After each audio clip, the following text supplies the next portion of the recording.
It's time for JUCO Jam, presented to you by Dream Big Athletics, hosted by Tad Slowick, an exciting new podcast bringing you all the great action from JUCO baseball. Here you'll find weekly updates from around the country, highlighting the teams, players, and coaches who impact the game at the junior college level. Everything you want to learn about JUCO baseball can be found here and on our website at dreambigathletics.com. There you'll find our weekly team rankings, the top player rankings headed into the spring, and all the news of what is happening in the game at the junior college level. On this show, you will have many guests, coaches, players who will give us insight on the day-to-day, behind-the-scenes working of junior college baseball. And now our host, Tad Slowick. Welcome, baseball fans, to another episode of the JUCO Jam Baseball Podcast, brought to you by Dream Big Athletics. I'm your host, Tad Slowick, and I'm here today with my good buddy, Lou Temple, and we're going to talk about the road to Enid, Oklahoma, the Division II World Series. Lou, how you doing today? Woo-wee. Fishing's fine, Tad Slowick. I'm excited about the road to Enid. I've been looking at this all year, and obviously there's some incredible teams that have fought their way into this tournament. We're going to talk about all of them and how they got there. Let's just start right off with the Central, because I think this is a really good ball club that we're going to be hearing about. Tell us about what happens in the Central, Tad. Yeah, Heartland is the Central District champions, and they ended up beating Lincoln Land. Lincoln Land and them are pretty good rivals, and they always get after it, and Heartland ended up winning. And I think they've been as strong as any team all year, and I think they're probably the strongest team in this finals. They return a lot of experience with Sam Antonacci, Ben Hartle, Bobby Atkinson. They've added pieces on the mound with Meade Johnson, Jason Buell. I mean, I think they've got everything that you're looking for in a championship club. And they're going to be awfully tough to beat. They got depth, they got talent. They play good defense, pitch and play good defense. That's kind of their motto. And, they could swing the bats too. So I think Heartland is a very good representative out of the Central, and they're going to be in it, maybe the team to beat. Yeah, you've been touting them all year. They're a well-balanced team, like you said. Let's not forget they have our number one ranked position player, Sam Antonacci. And Big Meade Johnson on the hill. So I think they're formidable at the very least, right?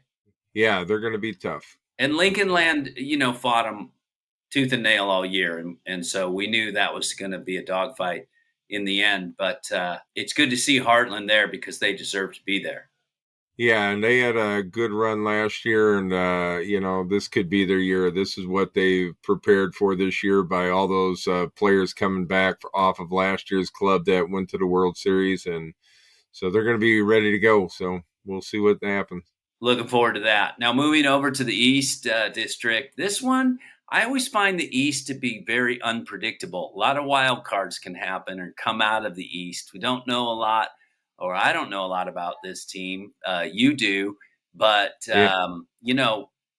crazy things happen in the East. So what is something crazy that happened over there, Tad?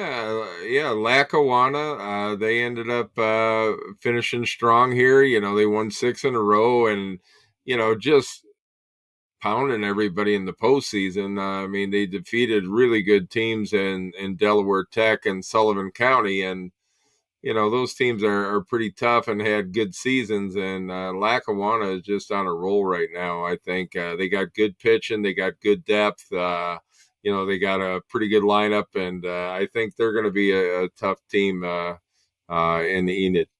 Well, I used to think you would always reference them just because you liked saying that name, Lackawanna. Saying Lackawanna. Yeah, but clearly you knew something was happening because here they are going to the tournament in Enid, and right. We'll see how they do. You think they match up well enough? Yeah, they're a strong team, playing well right now. They're hot, so give them credit. Great. Well, and speaking of great, the Great Lakes District, is always a strong seed. So what happened over there? Oh, Lansing won again. They were in the World Series last year, and they're making a return trip. They got some veteran players too, with Hunter Lay and some others who've been on that team last year, and they're going to be a strong team. That they had to beat their arch rival again, Kellogg. It always seems like it's just Kellogg and Lansing every year to see who goes to the World Series. Kellogg went a couple of years back, and Lansing's been there the last 2 years now, and they're a tough club. They got pitching, and like I said, with Hunter Lay in the middle of that lineup, I think they got a good shot at getting some things done this year. All right, moving right along to the Gulf District, and we all thought we knew exactly what was going to happen here. And when you do that, you can be surprised. And I would have to say, I am surprised. I don't know about you, but this for me was a bit of an upset. What do you think about what happened in the Gulf, Tad? Yeah, I definitely think you have to call it an upset because I mean, East Central is a good program every year. They're very strong, but to knock off the defending national champions, Pearl River, and the number one team all year, LSU Eunice, in the What? same district, I mean that, that's getting it done, man. I mean, Wow. these two teams were in our top five all year, and I mean, East Central, they played really. They came out of the gate real slow for them. They usually come out of the gate a little faster, but they've really had a good second half of the season. And hey, they're playing the best baseball when they need to, and obviously they believe in themselves and believe in the things they got going on down there. And they're going to be a pretty scary bunch coming into Enid, that's for sure. Yeah, they've got some confidence going through those two teams, winning this district. They should be feeling really good about themselves. So I think everybody better keep well aware of East Central at 37-18. It may not look good, but coming through that district champion says an awful lot to me. Yeah, I mean, it's yeah, but the other thing too is now they're not going to sneak up on anybody anymore. That's for sure. Yeah, So, everybody will be looking dead central for them. They've got a bullseye on their back. All right, moving to the Mid Atlantic. This again, baseball in this district has always played well. It's consistent, and then but you never know. Again, little East Coast thing. You never know over here. So, tell us about the Mid Atlantic.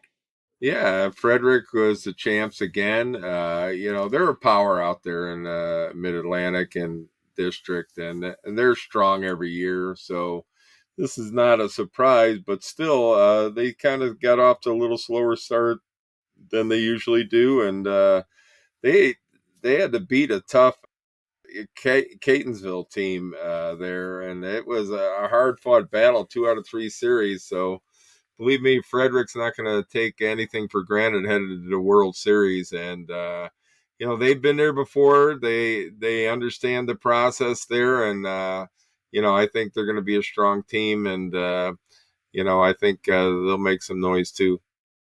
Well, speaking of strong teams, in your backyard, Region 4, the Midwest here, a strong team climbs out of there, but hard fought battle, a lot of good clubs. You okay with this team winning out of this district? Oh yeah, it's tough district every year. They got some really good quality teams here, but Madison has been the cream of the crop most of the time the past years. They went to the championship game and lost to Pearl River last year. So they're on a mission. They're coming back. They won 12 in a row. They swept McHenry, which was a very good team, and to punch their ticket to Enid, and they got things rolling. They got Chris Byree, right-handed pitcher, left-handed pitcher Alex Hayes. They got pitching and defense, and that's what wins championships. So they got plenty of that. So For sure, for sure. Well, I'm happy for them. Great record, 44-10. Like you say, they've played well all year. They're playing well right now, so they'll be well represented in Enid. Moving into the North Plains region number 11. Tell us what happens there. Yeah, Southeastern. I saw them in the fall, and they looked like they had a nice, real nice ball club, and were playing pretty well. But they really put things together. They had some younger kids, and they ended up maturing, and they got some people playing well during the season, and they took care of a Iowa Central team who we had in the top 10 all year, and they ended up beating them, and then they had a tough series versus Williston State. They ended up beating them 2 out of 3, but it was a tough fought battle. And Southeastern, is has some strong as a strong team, has some depth. They got a real good lineup, and they got enough pitching to hang tough out there, I think.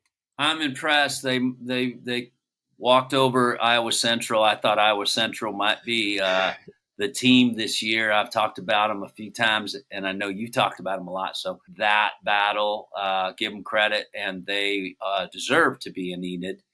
Yeah, they definitely earned their stripes this year. Region number 2 is the Plains region, moving just under the North Plains. What Yeah. happens there? Well, South Arkansas ended up playing Western Oklahoma. Western Oklahoma, strong team, perennial power every year, and they duked it out. But South Arkansas came up ahead of them. This South Arkansas team's been an interesting team all year. They've been strong. They've had their moments where they played really well. They were the first team to knock off LSU Eunice this year. So That's right. they ended up beating them to break that winning streak and take them from undefeated to a team with a one loss. So South Arkansas is no fluke here. They're a strong team, and they're going to be a force in Enid. And then over in the South Atlantic, this is a good district. So many good teams. So, what happens out of South Atlantic, Tad? Yeah, and this is St. John's River first year at Division II level. They were Division I over the past years, and this is their first year, and they're in a tough conference there. And Pasco Hernando is playing about as good as anybody. They got on a big time roll at the end of the year, and Palm Beach is always tough to beat, and so they took care of them. And the St. John's River is on a 6-game winning streak, and this winning streak is all in the postseason. So they played when the time came, and ended up playing Lenore from North Carolina up there, and had to beat them 2 straight in the districts here to punch their ticket to Enid. But St. John's River, tough team. They're on a roll now, and they play a tough schedule all year, so they're battle tested. They're not going to be backing down to anybody, that's for sure. Yeah, I think they're again. This is a pretty well balanced team with some pitching, some offense. They'll be formidable here in the Enid World Series. And then finally moving over here to the West, that's Region 1.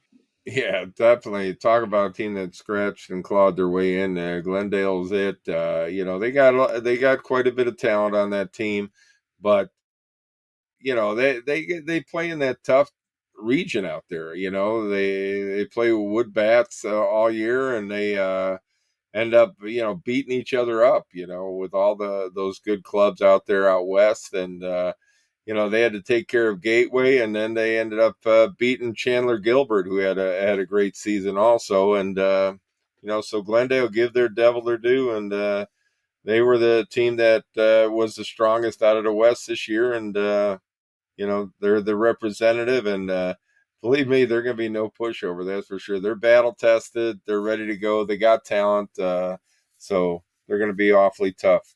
Yeah, I have no doubt about that. And like you say, the transition from the wood bat to the metal, the aluminum, all of a sudden they could be feeling pretty good about themselves, get some offense going, and they're there for a reason. They've beat some good teams, some good Yeah, absolutely. competition. So Tad, there we have it. To recap, Division II World Series in Enid. We have Heartland. We have Lackawanna, Lansing, East Central out of Mississippi, Frederick, Maryland.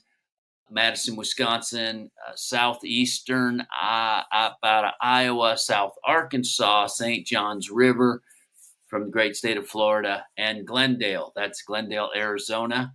And that is the World Series this year. Are there any matchups in particular that you're looking toward? Yeah, I mean, I'm looking for all these teams really to play and battle against each other.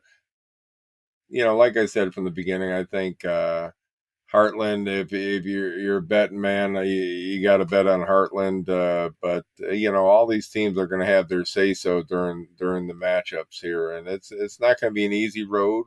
It's never an easy road. And so, No. my prediction is I'm going to take my two local teams. I'm going to predict a Heartland Madison final, and I think it's Heartland's year. They came back to win this thing, and I think they got the team, and if they have the good fortune, I think they're gonna end up being national champions this year. So we'll see what happens. That sounds like good money, and I can entirely see you've been promoting Heartland all year, and it doesn't take much because just look how well they've played. Look at their players. We've talked about the team. We've talked about those guys individually. I'm Right. going to flip though. You know me. I'm Right. somebody. I'm a wild card. I like to take a risk. I'm going to say if it's possible that Heartland does play in that championship series against a strong St. John River Oh team yeah. out of Florida, and I feel like they've had some experience. This is their first year in this World Series. They're going to be feeling good about themselves. They play good baseball in Florida, and I think their pitching's going to step up into the series. So that's that's a reach. That's a risk, but I'm gonna look at Hey, St. John's River to land it. So well, there you got it. I took Heartland. Lou Temple takes St. John's River, and now they play the games, which is the most important thing. Our predictions are fun to do and talk about, and they got some validity behind them. But the game's always decided on the field, and so we'll see what happens over in Enid.